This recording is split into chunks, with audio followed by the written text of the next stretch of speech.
All right, welcome back to part two, and let's get right to it. So, as we spoke earlier about Juneteenth celebration and racial injustice, we'll continue with a few other questions with our great panel here. So, what are some ways an individual associate can engage as an ally? That word ally is kind of all over the internet, like Kimberly was mentioning. How can associates engage as an ally? I think I've had numerous conversations in the last couple of weeks with my fellow members of my team who have personally come up to say, I don't really know what to say, but I want you to know that I'm here and I want to listen and I'm ready to learn. I think that's a place to start. What I have said to each person that has come to me is wanting to start is a great point. I'll point you to some literature and leave it to you to do your own individual work. And then after you have had opportunity to reflect and look on those things, then let's come together and have a conversation and see if each of us can hear one another and what our thought processes are about, and see can we agree to move forward. Great. Kimberly. Yeah, I think that to Dr. Robinson's point earlier, people really need to search themselves and figure out what is your lane. So I think being an ally is going to be different for different people. For some, it's going to be maybe being a mentor to someone who looks different from you. For others, it could be being a sponsor, right? And so not just mentoring someone, but being able to sponsor them and speak up for them in rooms that they're not yet able to be in, or bringing them to the table and giving them opportunities and exposure that they would not ordinarily get. Taking a look at your teams and those around you and questioning about, do we have a diversity of thought? Do we have diversity in opportunities? So I think that's part of it. I think being willing and able to speak up where we need a voice to speak. Certainly being willing to listen. It could be donating to different causes that are doing this work. There are a lot of great organizations like the Equal Justice Initiative, Campaign Zero, the NAACP, Legal Defense Fund, and others that are doing a lot of the work. And so that might be one way that someone can be an ally. Or for example, one of my friends started a book club. One of my white friends started a book club to read a book about how to be an anti-racist, and invited other white colleagues to join her in that. So it could be something as simple as that. I really think there's so many ways that you can do it. Just figuring out what makes sense for you where you are. I couldn't agree more. I think those are excellent examples of how to be an ally. And I think sometimes I think a huge part of being an ally is listening. It's listening to people kind of talk about injustice and systemic racism and thinking about how it impacts you, and also listening to how God is moving your heart. So I think that really speaks to how you work within your lane. If it's donating of your time, of your treasure. There are historically Black colleges in our country that are in need of help. There are a lot of small community or small business owners who need support and need help. And I am a mom and I'm also a pediatrician, so I always think about the next generation. And so there's some excellent books out there for children. Ibram Kendi, who when we're learning about or talking in book clubs about being an anti-racist, has written a book called Anti-Racist Baby, which is a board book for if your child like mine likes to eat them and not read them at this point. He's only 14 months old. But there are resources that will help children grow up to be anti-racist, from when they're as young as 2 to 3 months, all the way up through high school, college. And so just at every stage of learning, resources that are appropriate for their age group. And I think the other part about being an ally is about recognizing what your individual privilege is and using that to benefit somebody else. So I have a white colleague who went to an elite institution for undergrad, worked at an elite financial institution that's based in New York City, and then created his own kind of hedge fund, marketing, business, very business structure. And he committed and posted on LinkedIn that he would like to mentor up to 30 people from underrepresented communities to help them kind of pave the way and pave the path for them into those three kind of elite and sometimes unobtainable fields or organizations, and to help them understand how they can best prepare themselves. And sometimes it's, it's always about hard work and working hard, preparing yourself to be the best you can possibly be. But, when there's someone who's willing to, put their name out there for you, make a recommendation for you for someone who doesn't necessarily look like them, that also is a way that you can be an ally and really show up and help create opportunity for someone that may not have been able to. Excellent. Thank you. Great learning here. We in many of our ministries, our facilities are kind of the major employers in communities, right? And I want to ask, how do you promote trust with communities of color? Dr. Robinson, I'd love to start with you if you don't mind. Sure, absolutely. I think unfortunately there is a long history. And I'm African American, so I can probably speak best to that experience. But there's a long history in this country and across the world of people of color being mistreated by the kind of medical establishment. Multiple people are familiar with the Tuskegee experiment, but the Tuskegee experiment was probably one of more than 100 times that have been written about where a medical establishment has actively caused harm for, or actively deluded or misled the African American community for the gain. I think the ways that we address that is to kind of address and acknowledge it. Part of the issue with the Tuskegee experiment is that it was hidden and denied by the US government, by the health system for a long time until they finally came through and said, actually, yes, this happened. And actually, yes, we used kind of African Americans to gain the trust of the community. And so I think for those of us who are working as African Americans in the healthcare system, sometimes we are that forward-facing face that is help rebuilding trust in the community. I think that if a health system is really committed to an African American community or committed to any community, you need to hire people from that community. You need to hire people from that community to say, hey, we want you to work here at our hospital or our clinic or whatever it is that we're doing.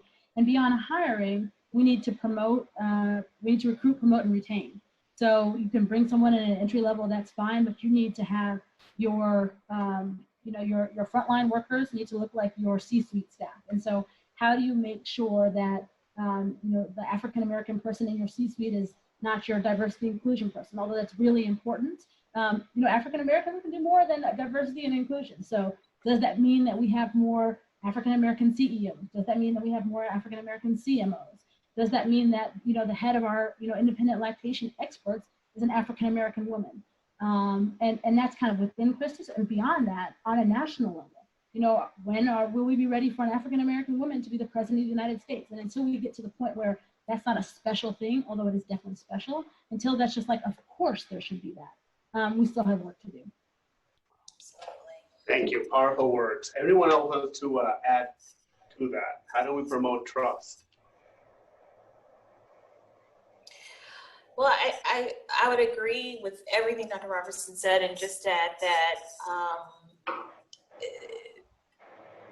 being intentional in our programming, and implicit bias training, and in other trainings that we do to make sure that not only is it that we're addressing, heaven forbid, someone who has malintent, but those who don't have malintent and have great intentions, but have an implicit or implicit bias that maybe they're not even aware of.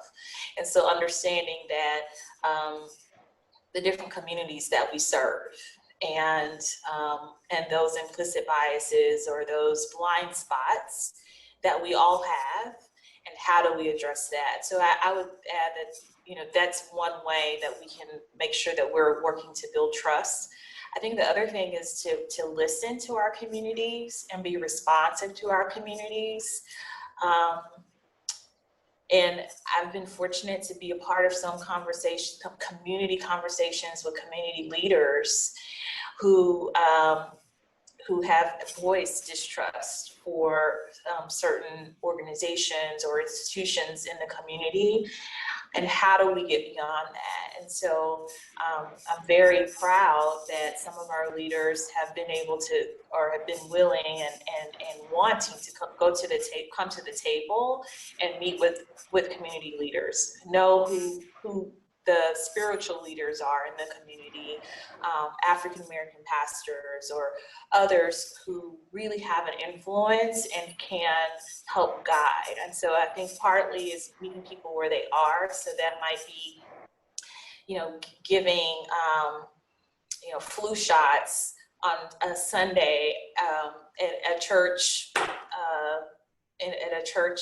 multi-purpose room. Those type of things that really show people that you care, because those little things continue to build a relationship and continue to build the trust that we need to have.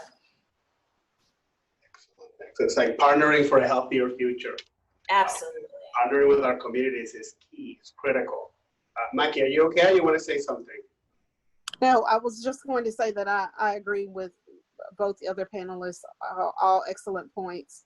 And we know that every community is different, and what each community needs may be different. So making sure that we are intentional in our partnerings with those communities. The work is being done, it's out there. If we come alongside community leaders to help them achieve healthy communities, that's a big part, but also making sure that our folks that we send out are reflective of our community.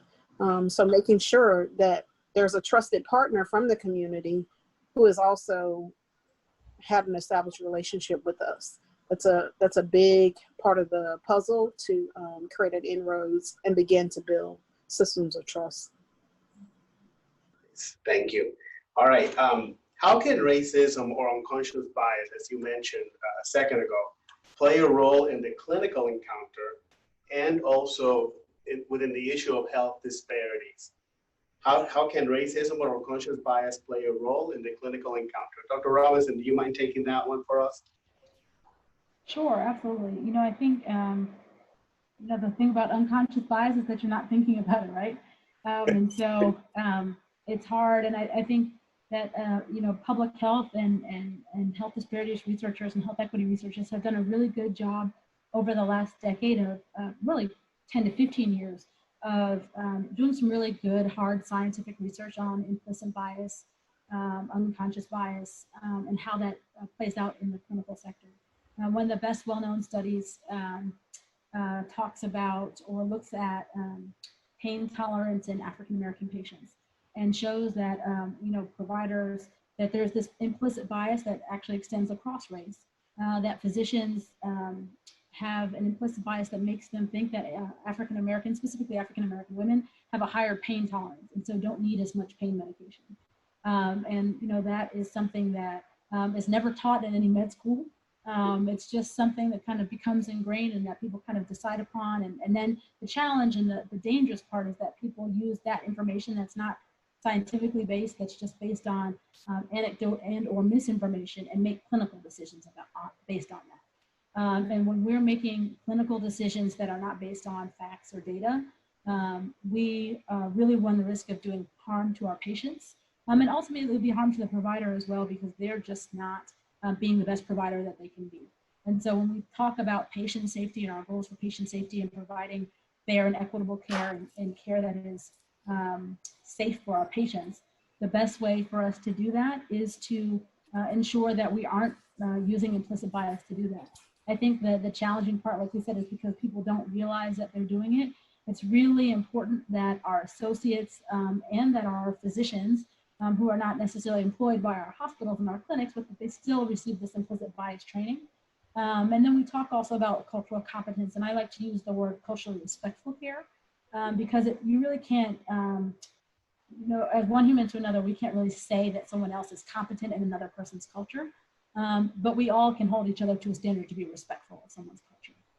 And so, that's what I would say is, and I think if we approach every patient encounter with a goal of being culturally respectful, and if we keep that kind of at the forefront of our mind and keep that as important as how much medication you're prescribing, or how exact you're being in your diagnosis, or how you're managing a patient's clinical condition, that culturally respectful care element needs to be of that same level of that on parity, or have parity of importance, to make sure that we're creating an environment that is safe and that ultimately will result in kind of improved outcomes for everyone in our system.